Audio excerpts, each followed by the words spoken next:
इस कार्यक्रम के पुण्यार्चक हैं श्री वर्धमान श्वेतांबर स्थानकवासी जैन श्रावक संघ ट्रस्ट, उपाध्याय प्रवर प्रवीण ऋषि चातुर्मास समिति, महावीर भवन, इंदौर।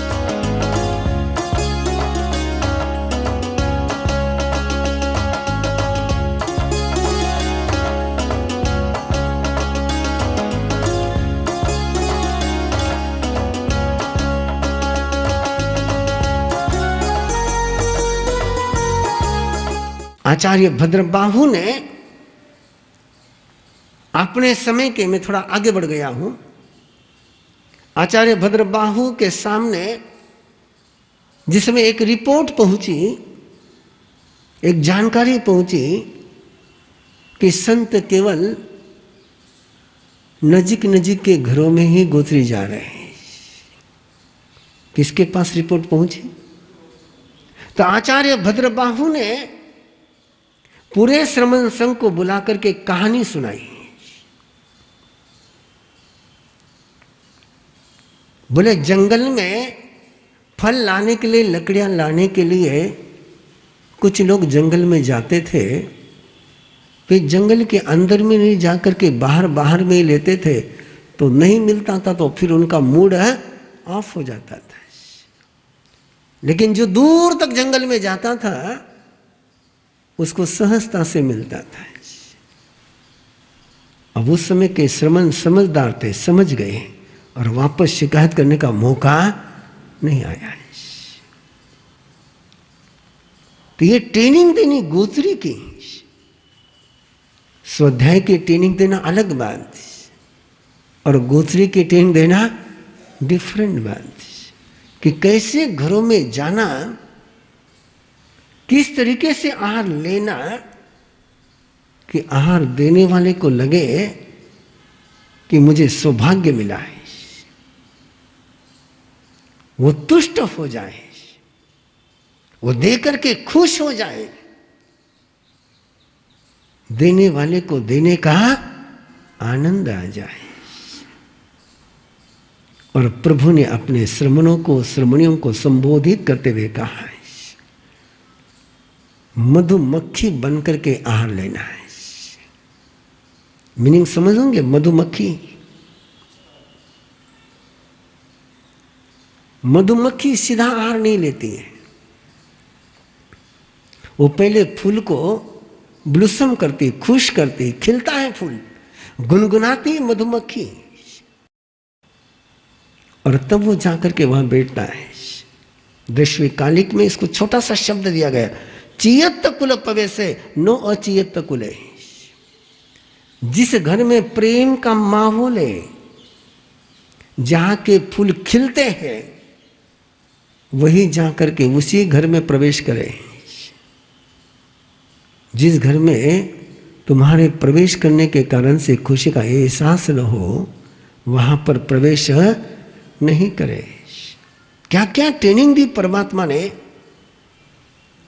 कि दो जने भोजन कर रहे हैं, एक जन की भावना है देने की, दूसरे की भावना बोलता नहीं है लेकिन आमंत्रण नहीं दिया है, तो परमात्मा कहते हैं कि वहां से आहार मत लेना है।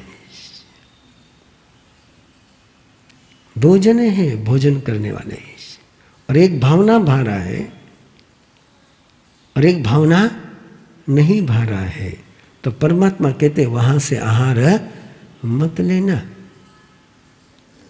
बच्चे को रुला करके कोई आहार दे तो मत लेना। तुम्हारे कारण से किसी भी प्रकार का वायलेंस हो जाए, हिंसा हो जाए, किसी भी प्रकार की हिंसा हो जाए, तुम्हारे देने में, तुम्हारे लेने में कहीं पर भी हिंसा का स्पर्श हो जाए, तो हिंसा से प्रभावित आहार को मत लेना है। कि अहिंसा भगवती है, उस भगवती की आराधना तुमने गोत्री में करनी है। उपाश्रय स्थानक में बैठ करके, साधना भूमि में बैठ करके अहिंसा की आराधना आराम से हो सकती है, अटके ही तकलीफ है, आराम से बैठे। लेकिन कसौटी कहाँ लगेगी? हाँ, वहां पर अहिंसा की आराधना, प्रवृत्ति में अहिंसा की आराधना। इसलिए जैसे 5 महाव्रत दिए वैसे समिति दी, कैसे चलना, कैसे बोलना, कैसे लेना, कैसे रखना और कैसे छोड़ना है। तीर्थंकर क्या क्या सिखाते हैं। और ट्रेनिंग देनी हो तो कितनी बातों की देनी पड़ती है, और वो ट्रेनिंग का सेंटर नहीं हो तो टेजलियाँ कैसी हो जाती है। कल हमारे छोटे महाराज साहब को किसी बच्चे ने आकर के सवाल पूछा कि बच्चे को सिखाया गया कि गाय का दूध नॉन वेज है, वो नहीं पीना। अब छोटे महाराज साहब ने मुझे पूछा तो मैंने कहा पहले उसको पूछ ले किसने सिखाया है। उस बच्चे को कुछ समझाने के पहले उस टीचर से बात कर लेना है। अब ये यदि किसी के दिमाग में चला गया और साधु साध्वी को दूध लेते हुए देखेगी तो उसके दिमाग में कितनी अच्छी आस्था बनेगी। कितना विवेक रखना होता है। और इसलिए परमात्मा ने अपने पूरे संघ को, उस पूरी परिषद के बीच में, कि परिषद के बीच में बात चल रही, कोई वहां कमरे में बंद बंद करके ट्रेनिंग नहीं दी जा रही है, कोई रहस्य भरी बात नहीं सिखाई जा रही है। परमात्मा तो एक शक डाल के वहां ठहरे, वहां शाला में ठहरे का जिक्र आता है। आखिरी चौमासा हस्तिपाल राजा के रज्जुक सभा में किया, उसका जिक्र आता है। बाकी तो परमात्मा कहीं भी पधारे तो बगीचे में ही रुके। दे दो मुझे भी परमिशन बगीचे में रुकने की।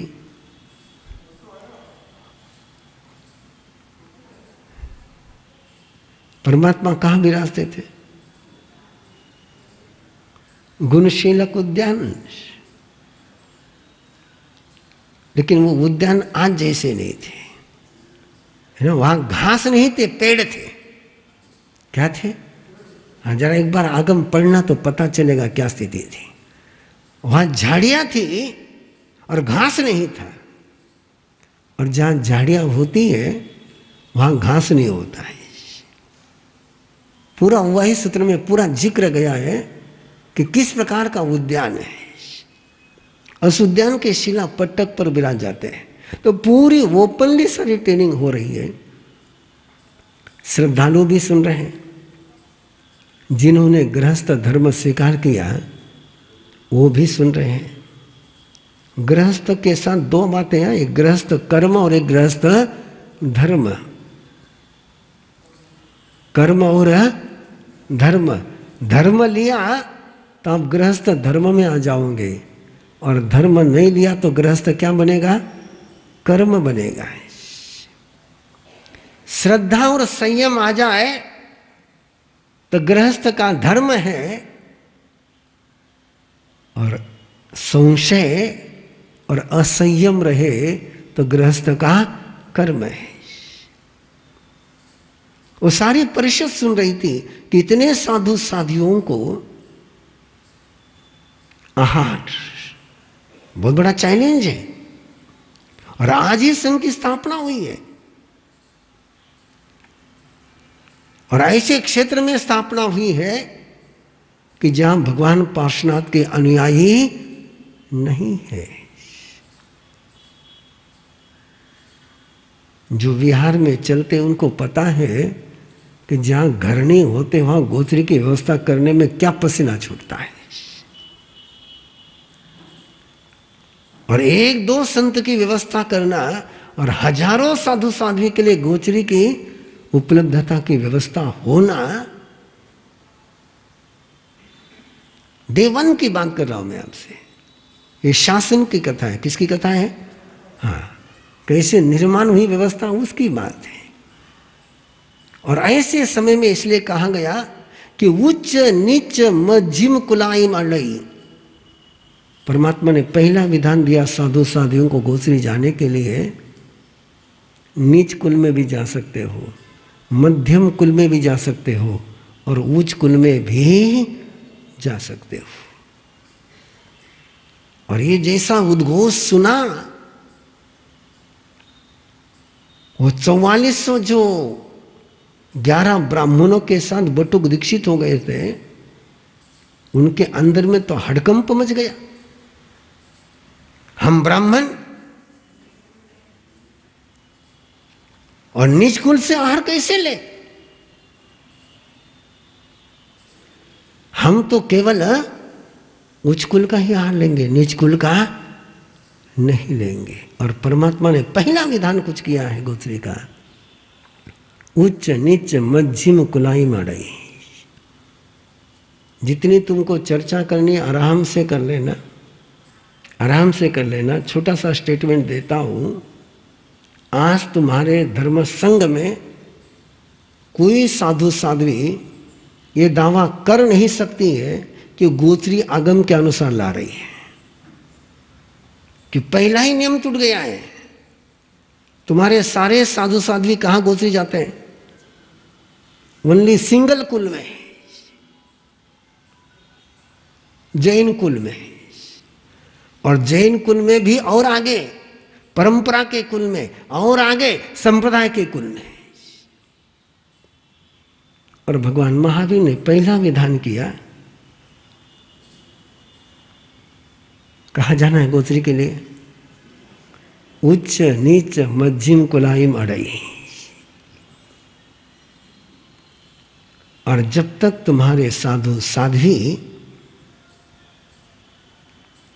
परमात्मा के गोत्री के लिए क्या हुआ एक विधान निभाते रहे, तब तक ये शासन फैलता गया है।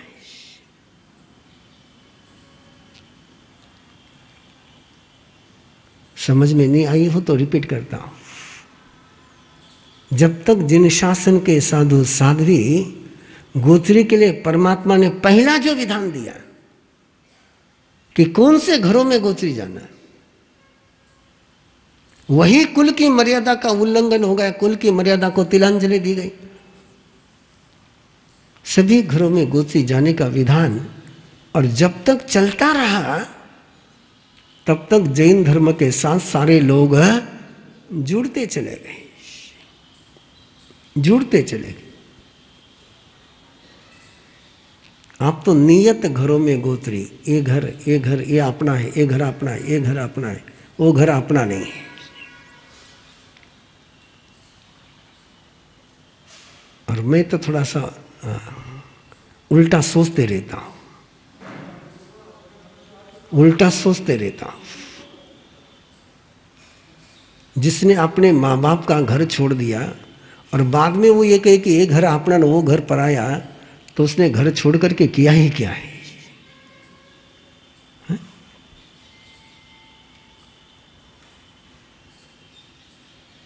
इसलिए इंद्रभूति गौतम को देखो, सारे श्रमणों को देखो, भगवान महावीर को देखो, वो गोत्री के लिए सभी गलियों में घूमते थे। वहां जाकर के गवेषणा करेंगे, अंदर जाने के बाद पता चलेगा